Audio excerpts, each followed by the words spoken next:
Welcome back to State of the Union. I'm Jake Tapper. As COVID cases and deaths continue to drop in the United States, the inquiry into the origins of COVID-19 is heating up. This week, President Biden ordered a 90-day investigation into whether the virus could have come out of a lab in Wuhan, China. And we learned that several lab researchers in Wuhan were hospitalized in November 2019, earlier than Chinese officials had revealed. Joining us now, the top Republican on the House Foreign Affairs Committee, Texas Congressman Michael McCaul. Congressman, good to see you. Thanks for joining us. So you conducted your own investigation into the pandemic's origins on the House Foreign Affairs Committee, and your committee was just briefed on this last week. Based on what you've seen, do you think it's more likely than not that the coronavirus emerged naturally or from a lab accident? You know, I do think it's more likely than not it emerged out of the lab, most likely accidentally. For several reasons. And first of all, Jake, let me say this is the worst cover-up in human history that we've seen, resulting in 3.5 million deaths, creating economic devastation around the globe. As you mentioned, though, it was just declassified that 3 of the researchers were actually hospitalized in November of 2019 with flu-like symptoms consistent with COVID. That was suppressed by the Chinese Communist Party. Since that time in December, they silenced and detained the doctors who were reporting a SARS-like virus, which under international health regulations had to be reported within 24 hours. They went and destroyed lab samples. They wouldn't admit it was human to human. And then working with the WHO, failed to report to the world that we had a local epidemic that was now going into a global pandemic. So time and time again, we're seeing this cover-up. A couple more facts here, that there were 2 State Department cables in 2018 that called into question the safety protocols at that lab. And let's not forget, in 2004, with SARS virus, they accidentally leaked the SARS virus from that lab in 2004. They were studying corona-like viruses from bats, genetically mutating them, and then trying to develop a vaccine for what would be a next wave of a SARS-like virus, almost precisely what COVID-19 is. So let me ask you, President Biden has ordered this 90-day review by the intelligence community to see what they think. If they conclude the same thing that you have, and there's no reason to think that they wouldn't, what should the world do? What should President Biden do? Well, I'm glad the president finally has done this. It's long overdue.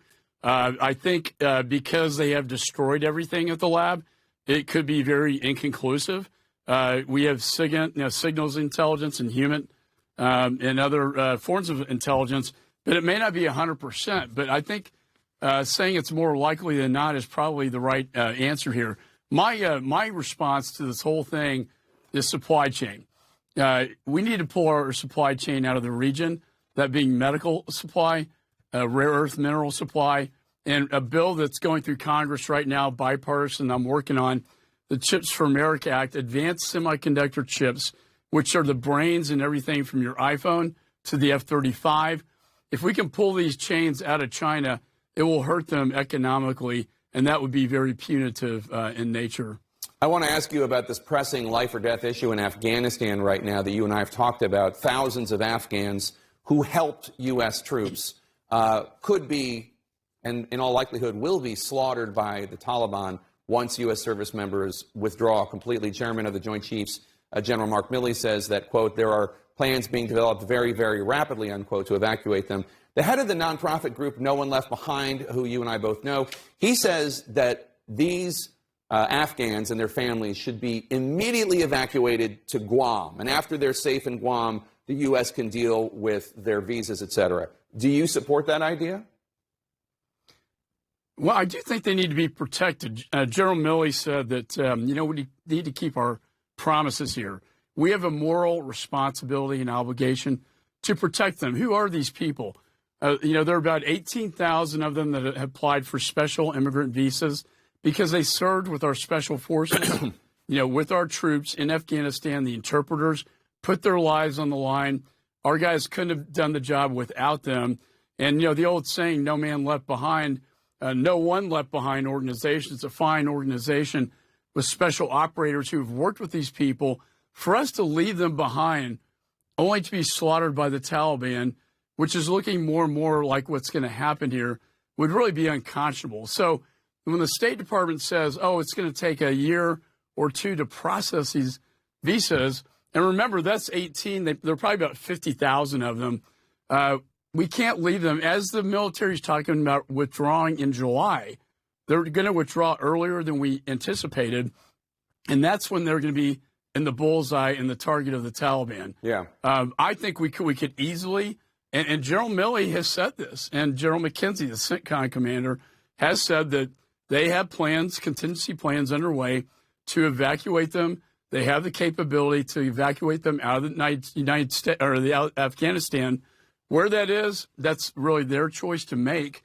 But I believe if they don't, because what you're seeing right now is a spring offensive by the Taliban, taking over northern and southern parts, taking over bases that have been abandoned. And it's a matter of time before I think the entire country gets overrun by the Taliban. And I really, Jake, worry very much about the safety and security of our embassy itself.